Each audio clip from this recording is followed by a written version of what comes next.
Somewhere in Osaka, Japan, an undercover van arrives at a neighborhood with agents who are on a mission. Kate has last-minute briefings with Varric, her co-agent, and then she prepares to exit the van. He wishes her good luck and gives her a drink as she goes on. She approaches a building guarded by 2 security men and tells them she is looking for a particular place. Although it is a lie, they direct her in the direction from which she came. But before they are done, she begins to fight them to gain access into the building and to ensure they do not obstruct her mission. She then positions herself on the top of a building and puts her gun in place, watching for her target. A car arrives at the location. A man walks out the right side of the car to the left side and opens the door. A little girl comes down from the car. The target of the agent is the man, but because of the little girl, she calls in a protocol breach.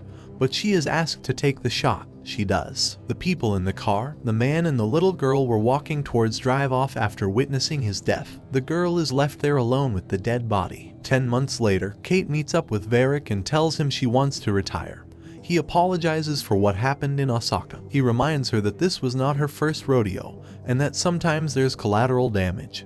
But Kate says she can't shake off what happened from her mind. She tells him she would finish the job she already started, but after that, she wants out. She tells him she just wants a regular life. He jokingly tells her that after 2 trips to Walmart, she would be back to join them. Later that night, she dresses up and goes to a bar. There, a guy named Steven flirts with her and they have sex. A little while after, she gets a text saying, "Last dance tonight, 11 p.m. sharp, Roppongi Tower." She then asks Steven to leave and prepares for her last mission. She goes to the top of a very high building and positions her gun towards Roppongi Tower and begins to watch for her target. She feels a shrill sound in her head and is unable to focus her vision. She hits the wrong mark and the window for her to hit her target is closed. She still tries to get an angle, all to no avail. Security has now been deployed and they are searching for the man who shot at them. Kate escapes from the top of the building and steals a car to get away before she is caught.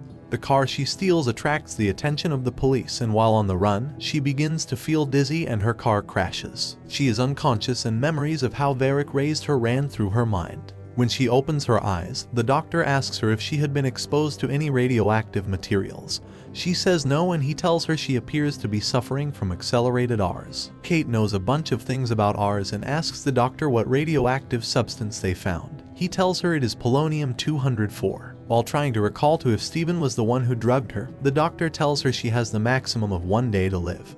He goes to call the nurse to help her, but before he returns, she had taken off. The security personnel and hospital staff start looking all over for her, but she disguised herself as a doctor and exits the building. Kate finds Steven and his girlfriend. She threatens them till he confesses that he was given the drug to poison her by a Kazuo Sato of the Kijima clan. Steven's girlfriend, Kanako, tells Kate that Sato asked him to do one last thing to obtain freedom from his rule. She says that Sato has owned them for a couple of years, and he promised them freedom if Steven was able to drug Kate. They beg Kate not to kill them, saying they just wanted a new life. They give her a change of clothes and she takes some of the drugs she stole from the hospital. Kate meets up with Varric to ask who the target she was supposed to kill is. He tells her the man's name is Kijima, the grand honcho of the biggest family in Tokyo. In Osaka, her mark was his younger brother, Kentaro, and V says it's possible that she was poisoned because Kijima wants to take revenge for his brother. Kate asks how to get to Kijima. V says that he doesn't come out in public after what happened in Osaka. The night before at Roppongi Tower was a very rare opportunity for her to take him down.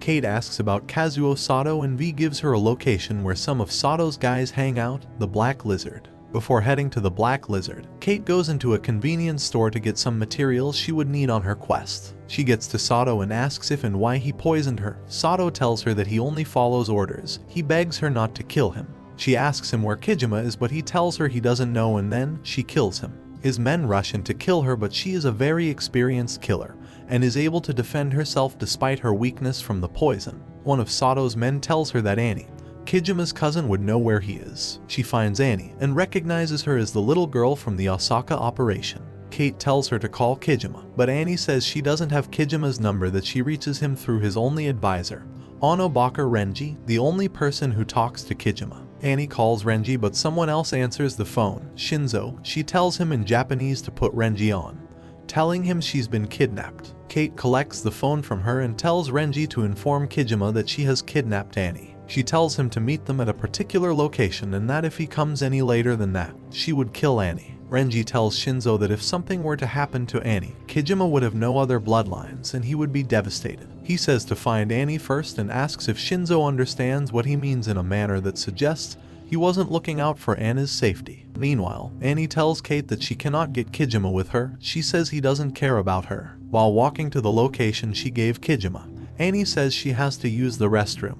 Kate's body is also beginning to deteriorate, and so she gets some first aid supplies and cleans herself up a bit. She also cuts her hair. She ties Annie up in one of the stalls in the restroom, saying it's for her safety, and then she goes out to meet Kijima's men. They circle around Kate and ask for Annie. In response, she asks them for Kijima, and then they start shooting at her. She is able to fight them off, but she has to take breaks in between to vomit and recover. Her health is getting worse. Annie escapes from the restroom and finds Shinzo. She blabs to him about the foreigner who locked her up, and while she is chattering away, Shinzo points his gun at her and is about to shoot her. She starts to beg him to stop. Luckily, Kate was recovering nearby and comes to her rescue. She kills Shinzo and they escape. She and Annie have to run as they start hearing sirens. Kate tells Annie to stop following her as she is now of no use to her, since Kijima did not show up for her. Annie begs her, telling her that Kijima killed her dad and now he wants to kill her. She goes on and on saying that nobody wants her. Kate remembers her past and shouts angrily at Annie,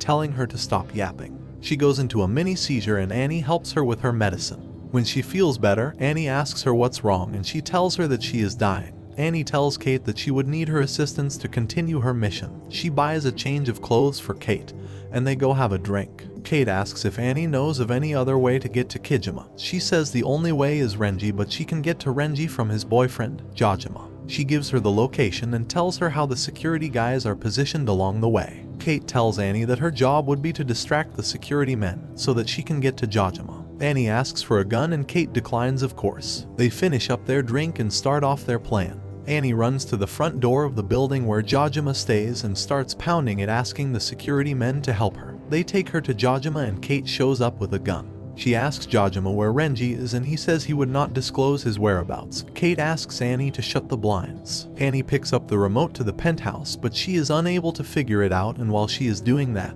Jajima grabs Kate and they start fighting. He injures Kate severely and finally gets control of the gun. As he is about to shoot Kate, Annie hits him in the head with a heavy object and he dies. Annie starts shuddering and crying. Kate tells her to breathe and calms her down. They check around the house for clues to Renji's location. Annie finds a tablet which Jajima uses to track Renji, while Kate finds some guns hidden in the door of the fridge. Annie blocks Renji's car on the road. Kate takes out all his men and tell him she wants to see Kijima. Renji tells them that Kijima often disappears, saying he wants to be amongst family, but he doesn't know what that means. Annie tells Kate she understands the meaning and they start moving towards that location. Kate calls V to bid him goodbye. She tells him where he can find her body. Kate and Annie get into a cab going to the hills. While they are driving down, Annie tries to have a conversation with Kate, but Kate is not interested. She goes on anyway to tell Kate about her family. Kate falls asleep while she's still talking and Annie takes some selfies with her. They get to the house and Kate tells Annie to go on, but Annie insists on following her. Kate objects and tells her she still has the time to forget about all what has happened, to take control of her life and be a better person. With that, Kate goes into the house where Kijima is and Annie waits outside the house. When Kate finds Kijima, she asks if he poisoned her because of Kintaro. He says no, and that he doesn't blame her for his death. He says that he failed to see envy taking root within his family, referring to Renji. He shows Kate some pictures, and from those pictures, it appears that her family, Varric, met with Renji to discuss how to eliminate Kijima. When they didn't want her to talk about it, they poisoned her. Outside the house where Annie is waiting, Varric arrives and introduces himself to her as Kate's friend and goes on to tell her about how Kate killed her father, Kintaro. He butters her up in order for him to take her away and turn her into a killer, just like he did with Kate when she was younger. They hear a gunshot inside the house and Kate comes out to see V talking to Annie. Annie confronts her about killing her father. She shoots Kate in the face and leaves with Varric. Kijima comes to Kate's rescue and gives her a shot of her medicine. Varric takes Annie to a secret location where he meets up with Renji. Annie is confused as to why Renji is there with V confronts Renji about going after Kate and poisoning her without his permission. Renji tells him that he ordered her termination, with the words, "If she's leaving, I will terminate her." V says that Kate would not have left. That is, she would not have retired. Renji apologizes and they make up. Kate and Kijima join forces and make their way to Renji's location. But by this time, Kate has just about an hour left to live. Kijima finds Renji. He throws him a sword and challenges him to a duel. Renji picks up the sword, but in less than 2 minutes, Kijima defeats and kills him. While Kate is fighting, she gets shot in the leg but is able to take down all the men shooting at her. Varric takes Annie hostage and points a gun to her head, waiting for Kate or Kijima, whoever arrives first. Kate arrives first and then Kijima arrives. V points his gun at Kate and the both of them fire at the same time. Kate's shot kills V, but Kate runs out of time to live. Annie holds her in her arms as she gives up the ghost. She tells Annie that all is well. Thank you for watching. Please like and subscribe to watch more videos like this. See you later.